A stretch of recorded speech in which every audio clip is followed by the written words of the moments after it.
இயேசுவின் நாமத்துல சொல்ற, கர்த்தருக்காய் சில காரியத்தில் உறுதியா நிற்கிற உள்ளமே, உன்னை எந்த இடத்துல கர்த்தர் தலை குனிந்து போக விட மாட்டார். அவர்களுக்கு மேலாய் தன் தலையை கர்த்தர் உயர்த்துவாரே தவிர கர்த்தர் விட்டு கொடுக்க மாட்டார்.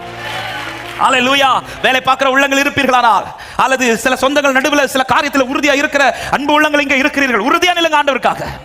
ஆமே, இதை செஞ்சாதான் உங்களுக்கு இதுல பங்கு உண்டுன்னு சொல்லுவாங்க. அப்படி பங்கு வேணும்னு சொல்லி செஞ்சிடாதீங்க. நமக்கு இங்க பங்கு இல்லாட்டாலும் அங்க இருக்கணும்.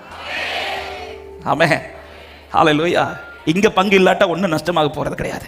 ஆனா அங்க பங்கு இல்லாட்டா, ஏன் ஆபிரகாமை ஸ்டாப் பண்றீங்க? இவங்களை நான் இப்ப ஸ்டாப் பண்ணலைன்னா, இந்த காரியத்தில் நான் இப்ப ஸ்டாப் பண்ணலைன்னா, இவங்க நிறைய விஷயத்தை என் லைஃப்ல ஸ்டாப் பண்ணிடுவாங்க. இன்னைக்கு நிறைய காரியங்கள் நம்ம லைஃப்ல தேவன் செய்யாம இருக்கிறதே நாம ஸ்டாப் பண்ண வேண்டிய சிலது ஸ்டாப் பண்ணாம இருக்கிறதுனால. அதாவது என் ஜெபத்திற்கு தடையா எது இருந்தாலும் நான் அதை ஒதுக்கணும்.